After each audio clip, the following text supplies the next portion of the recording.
Que delícia, Kim Beans, minha xará sagitariana, um presente falar com ela. A gente falou sobre os mitos do amor.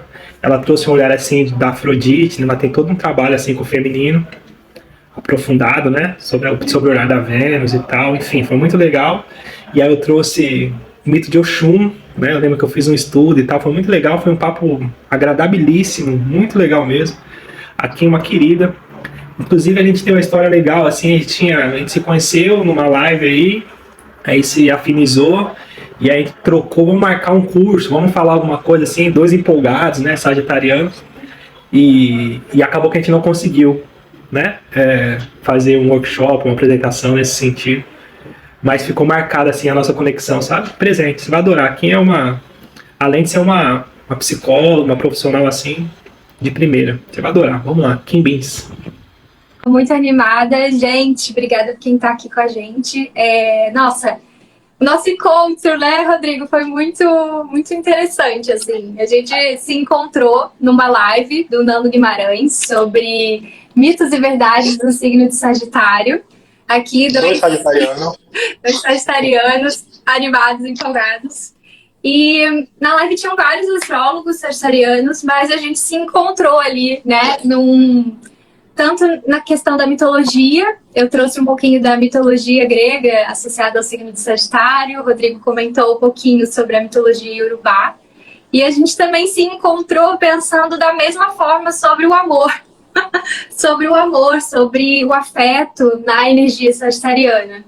E nisso surgiu essa troca e essa ideia de falar sobre essas duas narrativas, né, sobre essas duas mitologias associadas à questão do amor, né? Então, estou aqui com o Rodrigo também, super astrólogo, aí trabalha na questão da dependência química, um trabalho super bonito.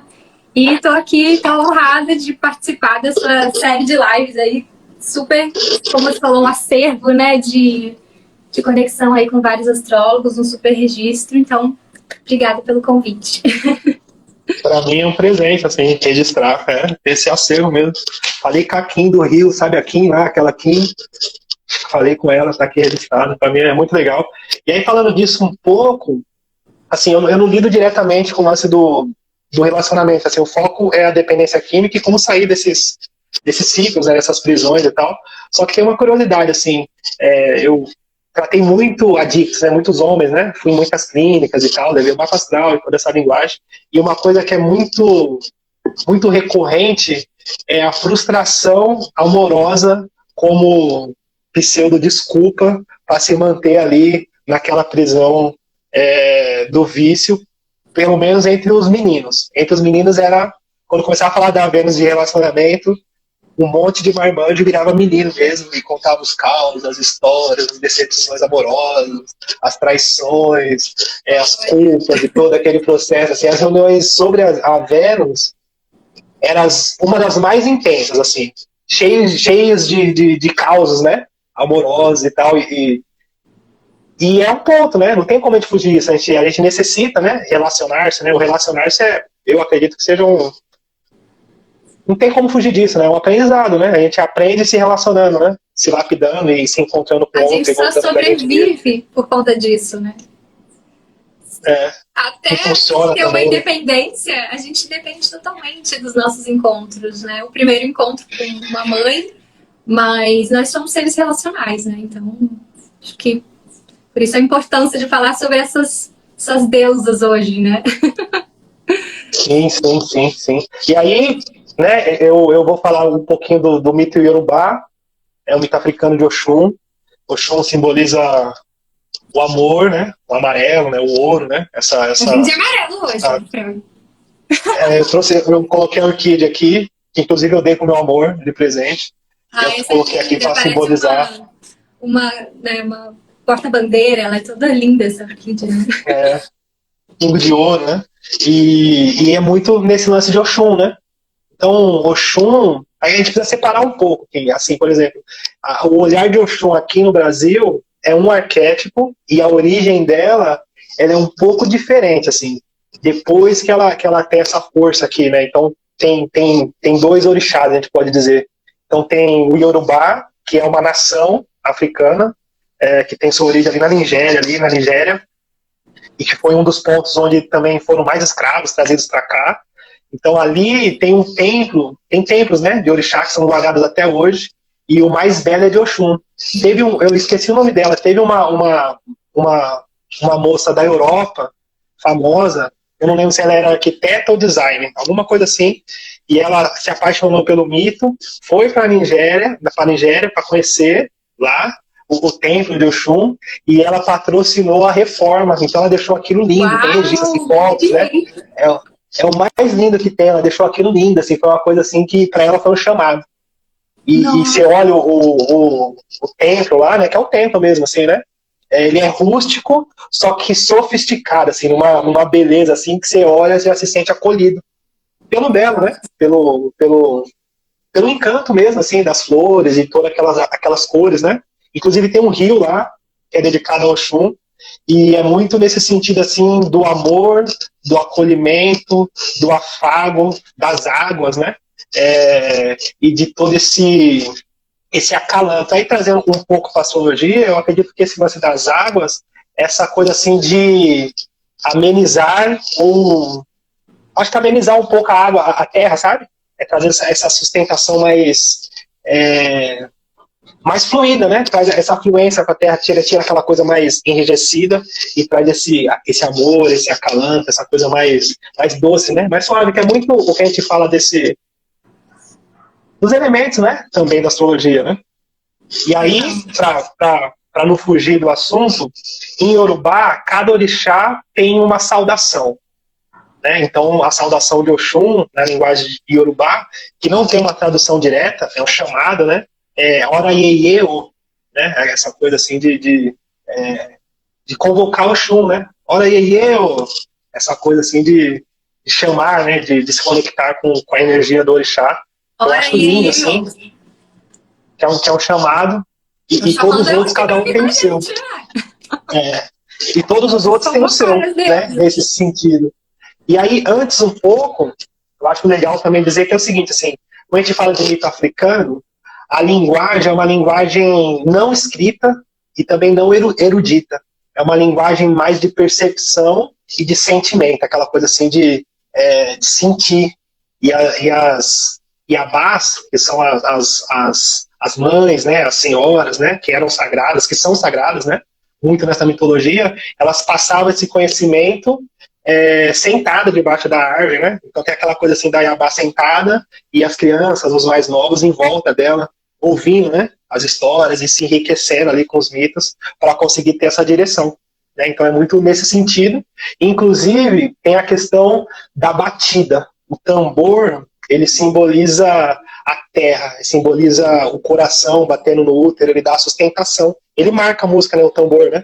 E aí cada orixá, ele também tem o seu ritmo marcado, que a gente chama de Ijexá, que cada ritmo ele representa um arquétipo, né? Então, por exemplo, se for pensar em Oxum, o Ijexá é um Ijexá marcado mais harmônico, mais de acolhimento, é uma coisa assim que você ouve e tem vontade assim de embarcar ou de dançar bem lentamente, sabe? Aquela coisa mais ritmada de uma forma mais suave.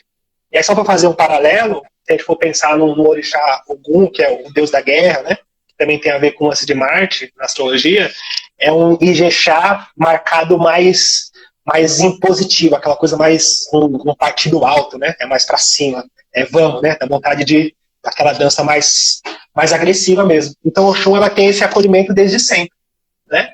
E aí, antes um pouco de falar de Oxum, no mito Yorubá, a gente vai pensar em Olorum. Olorum é o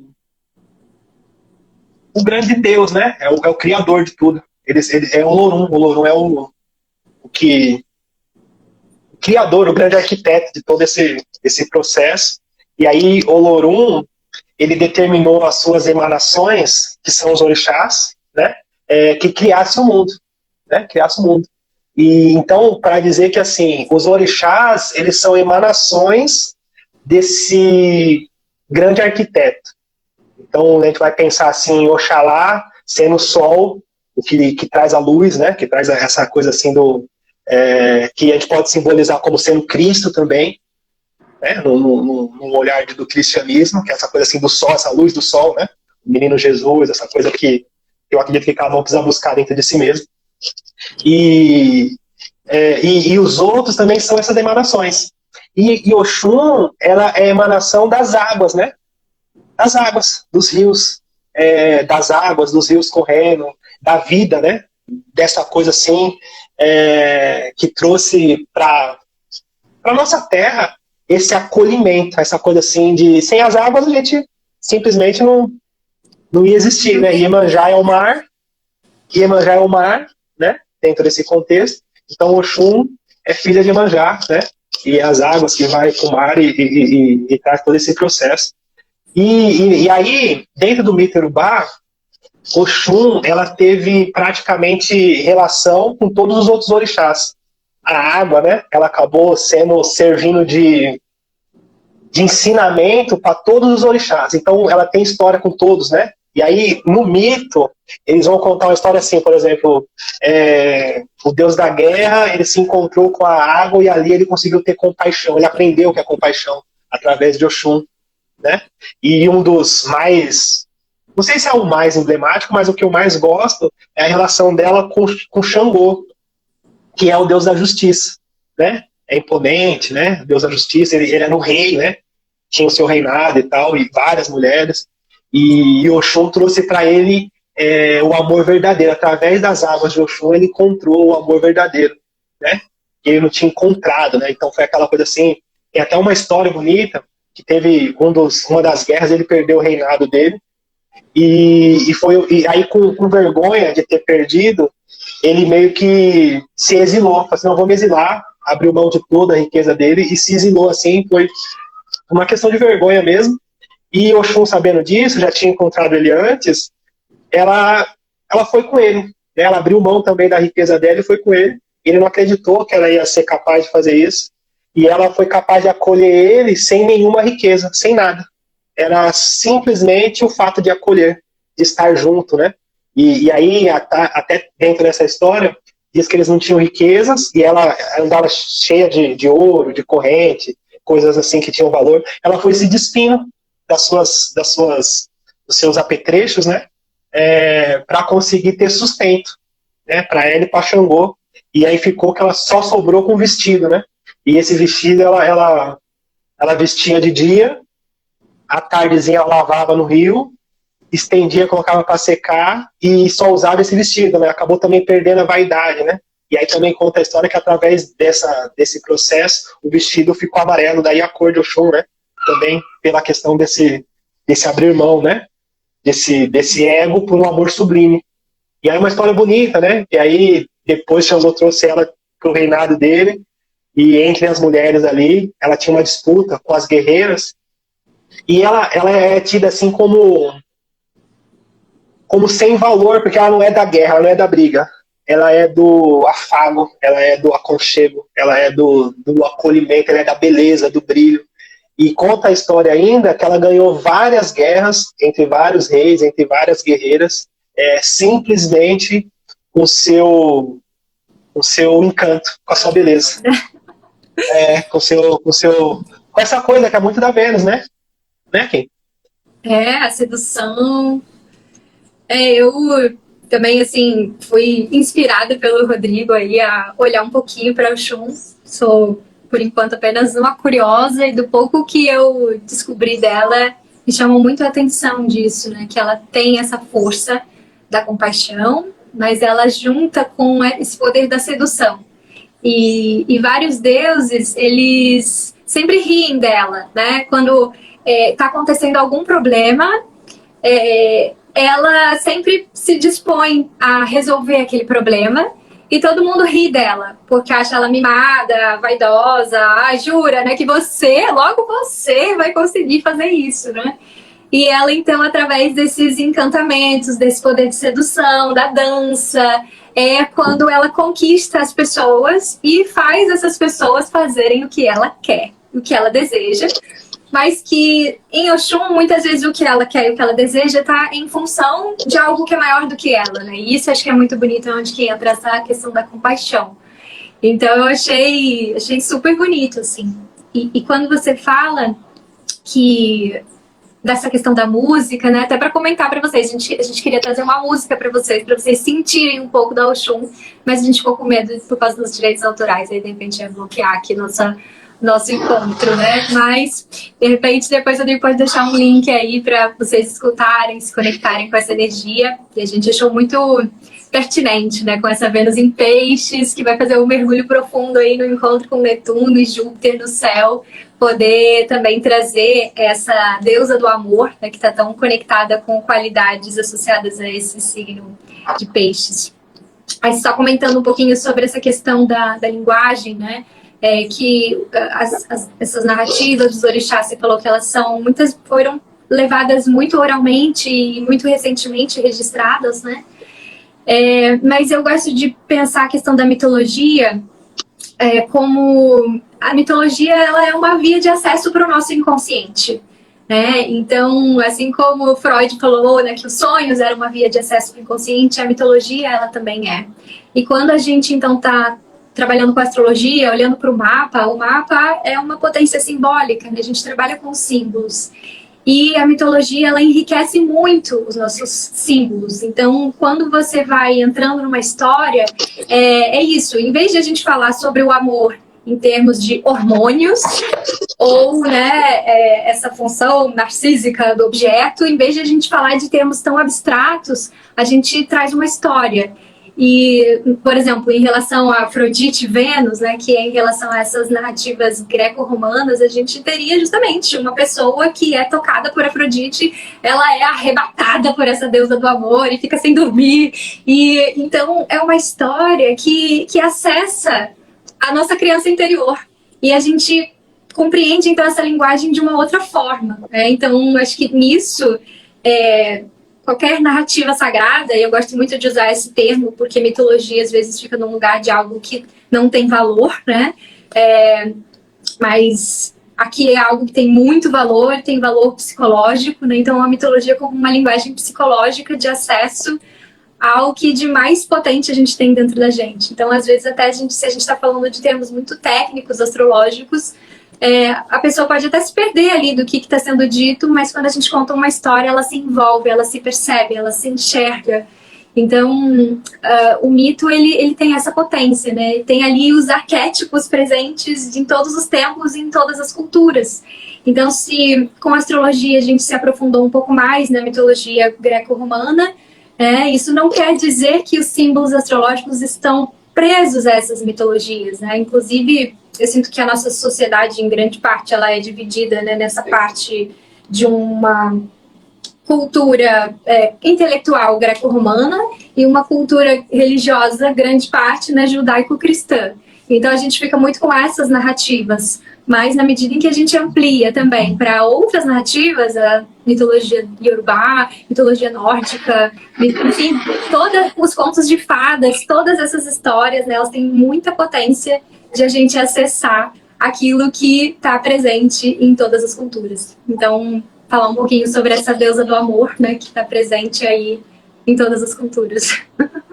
Um pouquinho. E você falando disso, eu penso assim, né, no sentido mais simplório do processo, e assim, eu lembro que teve uma passagem comigo mesmo, né, pessoal, onde eu tive uma frustração amorosa, né, teve uma decepção e tal, e aí esse afastamento, essa saudade, e uma dor, né, uma coisa assim que perdi a força de fazer as coisas, sabe? Perdi a força mesmo, assim, uma vontade de não fazer, uma vontade de ficar quieto, uma depressão, uma tristeza e tal, e ter acesso ao mito, né, a Oxum, né, então assim, eu penso assim, é como se eu não conseguisse acessar esse campo internamente, não conseguisse me acessar, né, com todas essas minhas limitações, e através da história, né, de Oxum, e ouvir a música dela, né, durante a noite, aquilo é como se eu conseguisse acessar esse reino do amor dentro de mim mesmo,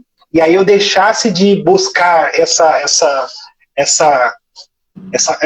completude, né, na outra pessoa, e conseguisse despertar em mim mesmo esse meu afago, eu me suprisse, né? Então a necessidade do outro a necessidade do outro, né? Me trouxe essa dor, através dessa dor eu recorri, poderia ser Afrodite, poderia ser a Vênus, mas eu recorri ao que tinha mais próximo, a esse mito, para me encontrar esse amor próprio e não mais precisar do outro num sentido de falência. E hoje, né, eu posso estar com o outro, mas completo, estou comigo completo e estou completo com o outro. Já não é uma coisa assim de necessidade de estar, é uma escolha. E aí ficou diferente. E eu acho que é muito essa representação também, né? Da Vênus, da astrologia e por esses mitos, né? A gente se encontrar, né?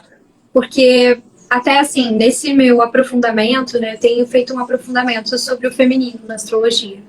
Comecei com Lilith, que é a minha grande paixão, mas a Lilith me levou a Vênus.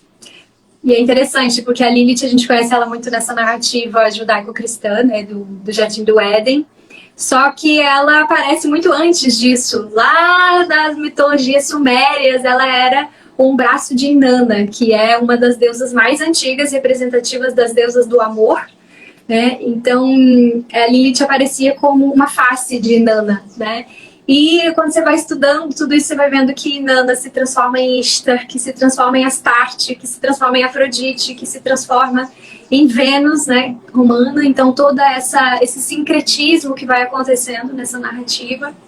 E o quanto vai se perdendo vários aspectos, né, da deusa em si. E a sensação que eu tenho é que muitas vezes na astrologia o símbolo da Vênus ele é reduzido a um impulso para o relacionamento, num aspecto de dependência, né? E na verdade a grande potência que eu entendo desse símbolo, se a gente pensar que está muito associado, o próprio símbolo na astrologia ele parece um espelho, né? E o outro ele serve então como um espelho para que a gente possa se ver.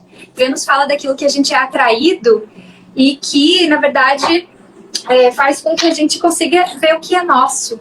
E aí você usou uma palavra que é muito importante para pensar Vênus, as escolhas. Vênus vai falar do que é importante para mim, do que eu valorizo. E na medida em que eu escolho aquilo que eu valorizo, eu me torno, eu invisto na minha autoestima. Então, olha o que você fez, né? Você justamente foi num mergulho interno, foi se aproximar, vamos dizer, dessa imagem arquetípica, né?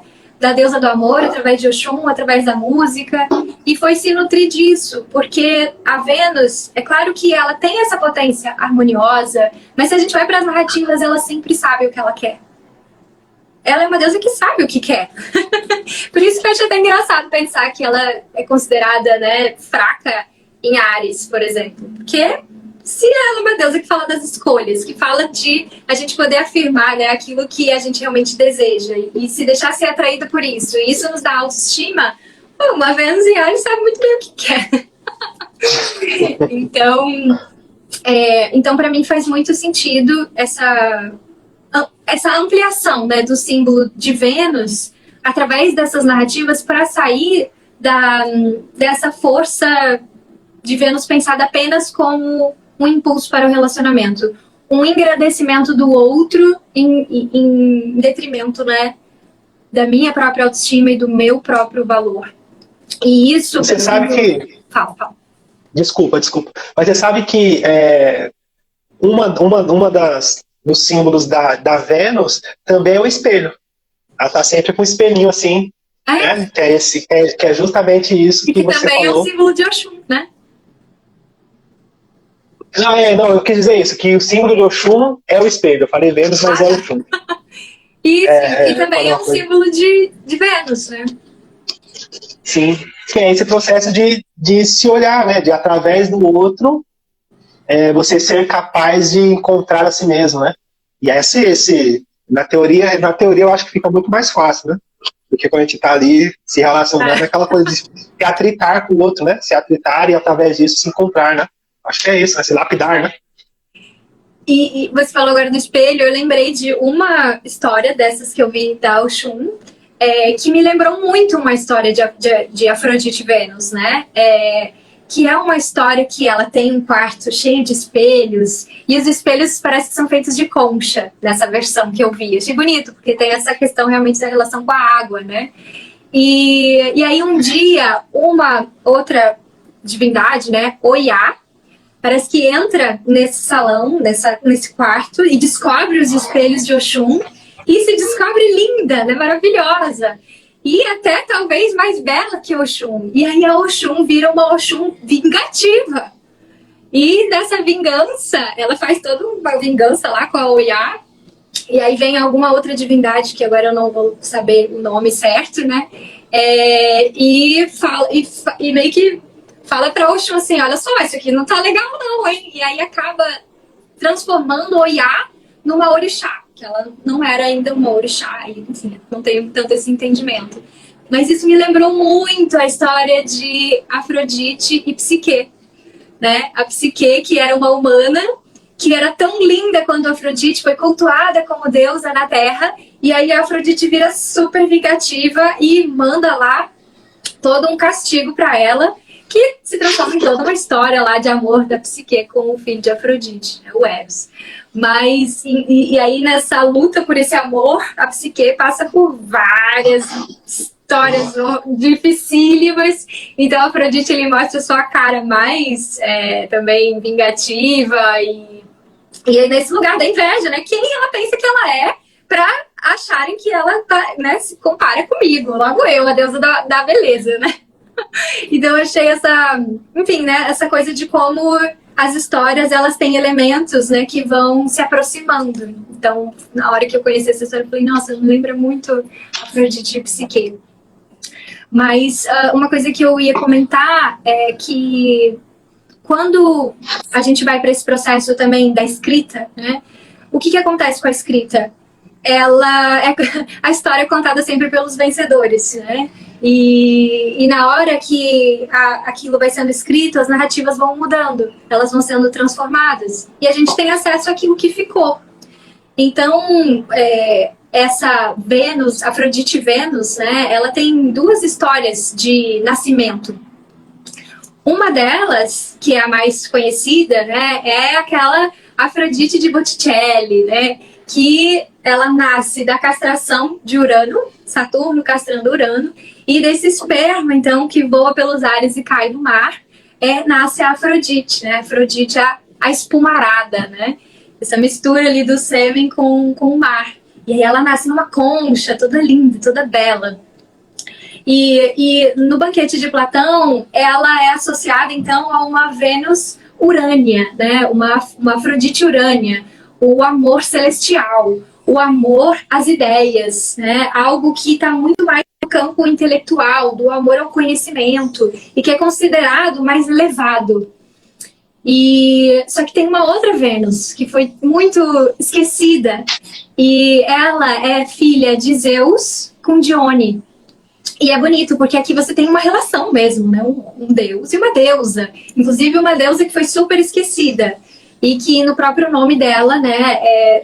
O nome dela significa simplesmente deusa, né? Dione. E essa Afrodite, Vênus, né? Ela, então, é considerada, no banquete de Platão, ela é julgada como essa Afrodite pandêmia, que é a popular, a vulgar, a que incita os amores carnais. Então ela foi colocada numa posição de menos potência, né? E foi então nesse julgamento que cada vez mais essa Vênus pandêmia foi sendo excluída do conceito do que é o amor, né? Ou do que é o amor que vale a pena, né? O amor que é bonito. Então, até quando você falou assim, acho que a Oxum traz um pouco da água, desse acolhimento, para não... enfim, nutrir um pouco essa aridez da terra.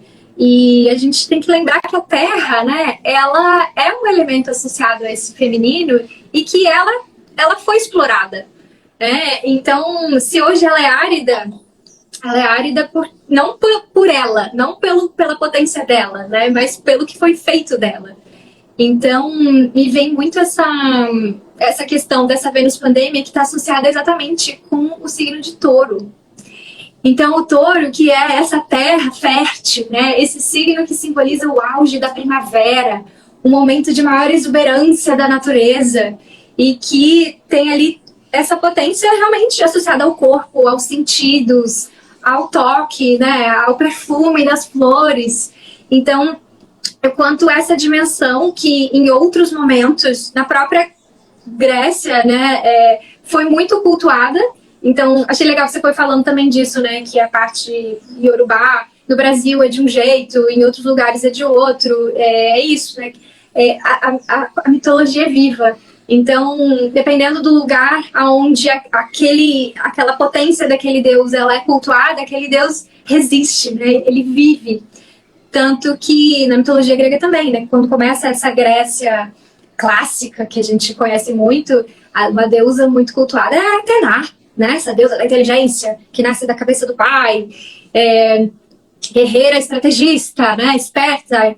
Então, e outras deusas que eram cultuadas como deusas da agricultura, deusas da terra, vão perdendo esse espaço. Então, essa deusa Pandemia, ela estava muito associada à deusa Astreia. Asterá, quer dizer. Astreia é outra deusa, confundi aqui. Mas nessa dinâmica que eu fui falando, né, de Inanna, Ishtar, Astarte, Afrodite e Vênus, a Afrodite em algum momento foi essa Afrodite Astarte. E essa Afrodite estava muito conectada com essa questão do corpo, da sexualidade terrena, e isso muito, muito, muito conectado com a espiritualidade, né? Em seus templos era cultuado esse amor carnal, esse amor sexual, um amor das etaíras, né? Que eram hoje falado como a prostituta sagrada. Mas esse nome é muito perigoso, porque o que acontecia lá não tem nada a ver com o que hoje a gente chama de prostituição, né? Era realmente um culto a essas divindades, e ao longo do tempo isso foi se transformando em algo negativo, em algo ruim. E essa força dessa Afrodite foi perdendo esse espaço, né? Então ela que era uma deusa selvagem, no sentido de conectar Senhora das Feras, né? Um dos epítetos de Afrodite, Senhora das Feras, ela que faz essa natureza brotar, né? Ela perde esse espaço, e quando ela perde esse espaço na cultura, né? Ela perde o espaço de expressão na nossa interioridade. Então, quando a gente... Fala, senão eu fico falando. Não, tá tudo bem, eu adoro, tô aprendendo um monte, tô aqui viajando.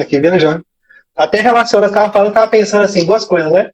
Ontem eu atendi uma moça, dentro desse meu contexto, e aí tava atendendo ela e tal, a gente vai começar um acompanhamento, mas aí ela é de escorpião, ascendente de escorpião, tem um Plutão ali na casa 12 ali, e aí a gente tava conversando, e aí tem a questão do relacionar-se, né? E ela me falou uma frase assim que ficou marcada, ela falou assim pra mim assim, eu mereço, eu tenho que passar por isso mesmo, eu nasci pra acabar comigo. Eu sempre estou no mesmo lugar. Essa é a coisa mais de auto-rejeição, assim, né? Eu olhei o mapa dela, a gente estava conversando e tal. E aí você falando disso, eu fiquei pensando nisso, assim. Aí eu tenho uma pergunta, assim. Dentro desse contexto que você traz todo esse enriquecimento, assim, das deusas e trazendo esse... Eu acho que não é nem empoderamento, né? Esse despertar do feminino, né? Eu acho que empoderamento fica até meio pequeno perto de tudo isso. Esse relembrar, né? Então a gente pode dizer que essa Vênus, ela tem várias dignidades, então essas dignidades são várias deusas e várias representações entre as mulheres, dentro de cada vivência. A gente pode dizer isso ou não? É interessante essa fala, porque que nem você, pelo que eu vi até dentro do Yorubá, né? Você tem a Oxum com vários nomes depois que vão contando que tipo de Oxum ela é, né? Então, sim. Eu acho que essa que era vingativa era Apará, pelo que eu vi, Oxum Apará. Então ela é a vingativa, sim, né? Então, isso traz as várias faces da deusa. E isso é muito rico, porque justamente enriquece a nossa experiência. E Afrodite Vênus é assim também. Inclusive, um dos epítetos dela, que é muito esquecido, é a Afrodite Areia, que é a Afrodite guerreira. Quem é que pensa em Afrodite guerreira? Não, guerreiro é Marte. Tá certo que ela se apaixona por ele, mas... Então, é isso. É um resgate da potência da deusa, e quanto isso possibilita a gente afirmar aquilo que a gente é. né? E não cair num lugar de empobrecimento, né? Em relação a, não, porque se eu tenho Vênus em Áries, então a minha Vênus é ruim, né? Por quê? Sim. Na verdade, sou Afrodite Areia, né? Sou essa potência guerreira e que vai, né, diretamente ao ponto daquilo que eu desejo, daquilo que é importante para mim, daquilo que eu valorizo. Então, é perfeita essa ideia. E você sabe que eu tenho algumas vaidades, assim, né? E aí uma delas eu acredito que justamente o sagrado masculino seja reconhecer a divindade do sagrado feminino, seja essa capacidade de reconhecer o feminino, de reconhecer a importância do feminino e de ter o silêncio, assim, de observar e perceber a riqueza que tem de todas essas divindades e todas essas deusas, né, dentro de um feminino. Acho que é ter essa sensibilidade, acho que é isso, é ter essa sensibilidade de perceber o feminino, de perceber esse encanto, sabe? Eu acho que esse é o sagrado masculino, né? É despertar essa sensibilidade através desses estudos, né?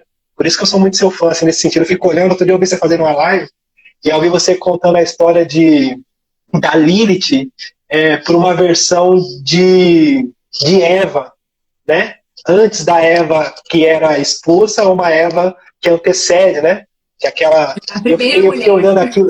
A primeira mulher, eu fiquei olhando aquilo e falei, nossa, que coisa mais linda, né?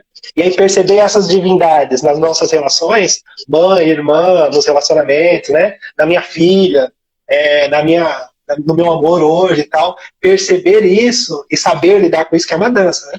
É um bailado, né? Porque saber dançar é uma coisa que acho que é 3 vidas aí para aprender. Mas só de se propor aprendizado já coloca a gente numa oitava acima, sabe? E aí você falou dos gregos, né? E aí os gregos, eles tinham... O que eu admiro também é que eles tinham um lance assim de ser muito, muito realistas. Pela questão de ser erudito, né? O pensamento muito realistas com essas vivências, né? Com as nossas tormentas, né? Com o certo, com o errado, com a questão do mal, né? Eles eram muito, muito realistas, né? Em todos esses sentidos. E a busca da beleza era justamente um meio de sobrevivência. Eles sabiam, né, que eles precisavam encontrar a beleza para que a vida tivesse uma sustentação e um sentido. Que é muito esse lance de trazer a água, né, para tornar a vivência mais suportável, né? Eu acho que é esse despertar do sagrado, né? Perceber que a gente precisa, né? Desse encanto, né? Para conseguir se manter bem e saudável. Acho bonito isso que você falou, mas eu sinto eles, por ser tão intelectualizado, né? Acho que vai para um lugar muito do ar. E às vezes se perde um pouco exatamente da conexão com a Terra. Eu acho que o belo, claro, é isso, né? Conseguir alcançar o mundo das ideias, pensar esse mundo é super potente, porque cria sentido e significado para a existência. Mas negar a existência, né? Negar a experiência, que é o excesso dessa força, eu acho que é isso, né? Não adianta embelezar aquilo que não existe, né? Você precisa viver para poder embelezar, né? Você precisa ter a experiência para poder ter sentido e significado para ela. No mito Yorubá tem um lance assim que fala assim, que aí já é de Iemanjá, né? Que é aquela coisa assim, segura marinheiro o barco, né? Segura o marinheiro porque o barco vai embora e você vai precisar segurar para conseguir navegar nessas águas aí. E não é todo mundo que consegue, não. Não é todo mundo, não. É muito mais fácil se defender, muito mais fácil se defender, né? Do que navegar, né? Porque as águas não é uma coisa assim... As águas são primordiais. Elas estavam lá. Mas não é fácil de navegar, não. Total. E assim, o que eu queria comentar que, como eu falei, do pouco que eu vi assim, sobre essa mitologia de Oxum, que também você me inspirou. E aí teve aquela série, né, que enfim, bombou recentemente, uma série de astrologia chamada Changing of the Gods, baseada no livro Cosmos e Psique, né, do Richard Turnus. E foi bem interessante porque fazia toda uma exploração dos trânsitos, associando a movimentos que aconteceram na política, nos países e tudo. E tinha sempre uma pessoa da religião, né, Yorubá, que ia lá e contava essas mitologias para associar com o que estava sendo falado. E teve um episódio que foi exatamente sobre a questão da revolução feminina, dos direitos das mulheres. E aí ela conta uma narrativa de Oxum. E ela fala que essa narrativa, para o lugar onde ela está, é a narrativa mais importante. E o que eu encontrei, e ela é americana, assim, pelo menos acho que a série é dos Estados Unidos. E quando eu encontrei um material aqui no Brasil sobre a mitologia iorubá, eu encontrei formas diferentes como essa narrativa estava sendo contada. E é isso, né? A mitologia sempre tem várias versões, e é muito rico. Só que eu preferi a versão que ela falou. Porque é uma versão de empoderamento da Oxum. Todas as outras Oxum têm um lugar importante na história, mas a que ela é mais importante foi a versão que ela contou. Então, era sempre um momento de criação do mundo, né, em que o deus lá mais de cima, ele manda Olorum, ele manda todos os orixás para a Terra para eles criarem a Terra, né? E aí, em algumas versões, tem um momento que o Deus lá mais forte, né? Ele fica irritado com alguma coisa e daí ele cessa as águas. E aí, nisso que ele cessa as águas, em duas versões, a Oxum vai lá e conquista ele para que as águas possam cair de novo, né? Numa versão, ela faz o que me parece ser uma oferenda, né? E aí ela vai até os céus para levar essa oferenda para ele, mas no meio do caminho ela acaba distribuindo as oferendas bem nessa força da compaixão, né? Para outras pessoas no meio do caminho. E aí esse Deus lá em cima, ele se compadece desse caminho que ela faz e então devolve a chuva, né, para a terra. Em outra versão, ela se transforma, achei muito, muito interessante, me lembrou um pouco também a própria relação com a Hera, né, mas ela se transforma num pavão para voar até lá, esse lugar lá em cima no céu, onde mora esse ser supremo. E aí ela passa maus bocados até chegar lá, que de pavão ela se transforma num abutre.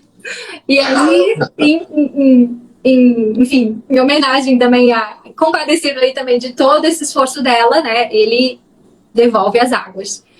E aí, nessa versão que essa Luísa Teixe, não sei se estou falando certo, mas estava lá, Yorubá Priestess, não sei como é que se chama isso, mas ela fala que os orixás descem para a terra e um orixá masculino, sem dizer quem, ela diz que assim, Oxum, ninguém precisa de você, né? Você não precisa estar aqui. E aí ela fica extremamente ofendida e ela vai embora. E ela vai sentar na lua e fica lá, só se olhando no espelho, na lua.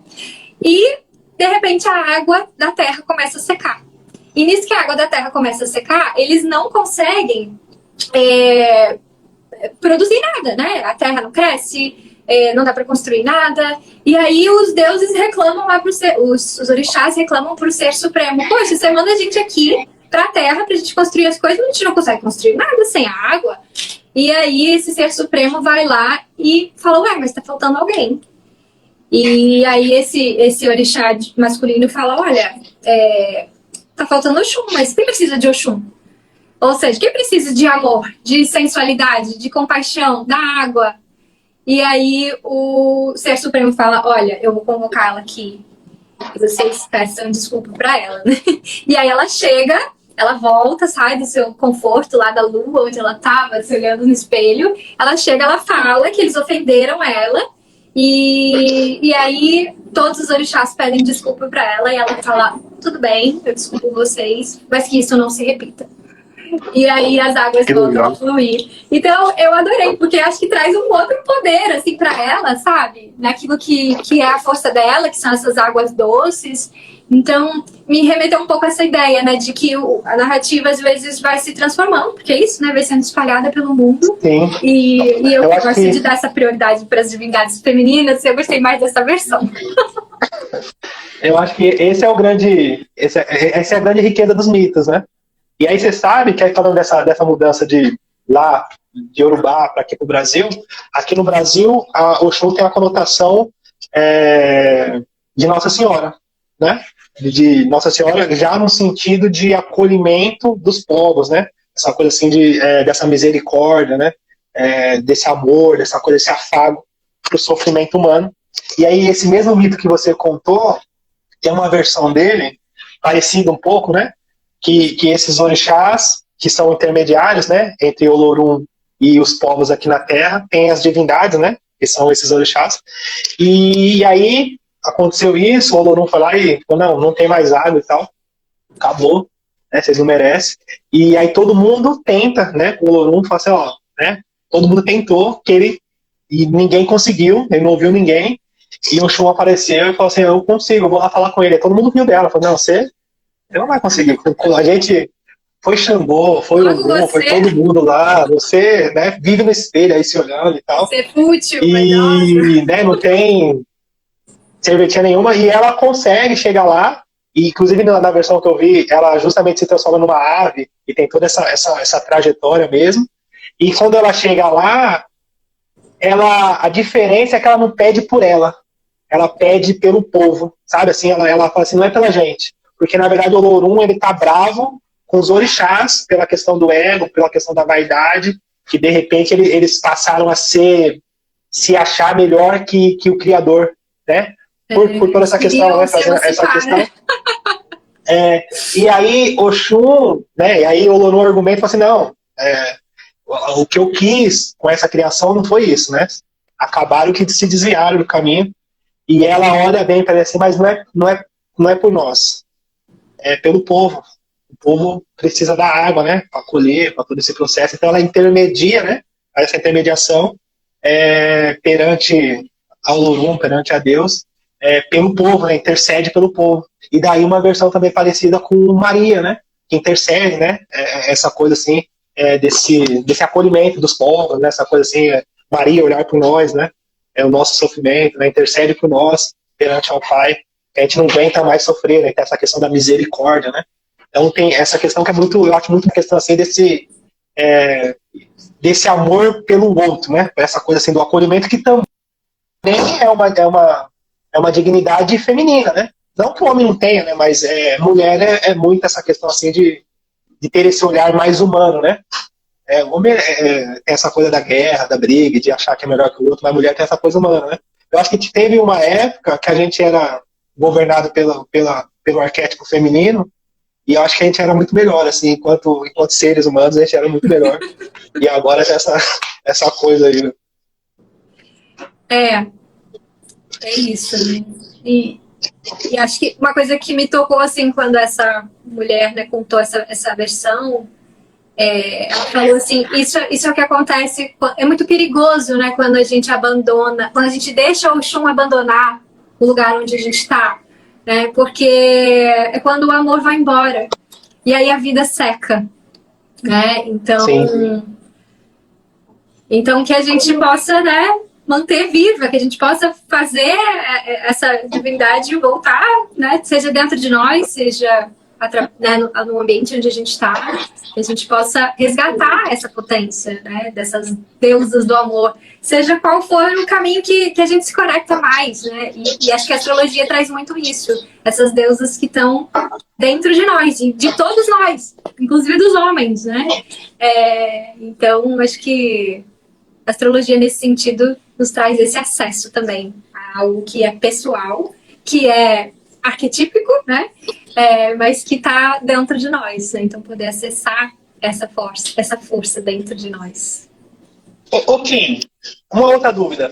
E aí, por esse estudo seu, a qualidade da Vênus no mapa astral, ela traz essa ligação direta e você consegue já ter esse acesso, já com esses mitos formados, né? Então, uma Vênus, enfim, no signo de água, uma Vênus no signo de terra, uma Vênus no signo de fogo, ou pela casa e tal, e seus aspectos recebidos, a gente já percebe direto esse acesso com esse arquétipo, para trazer essa informação?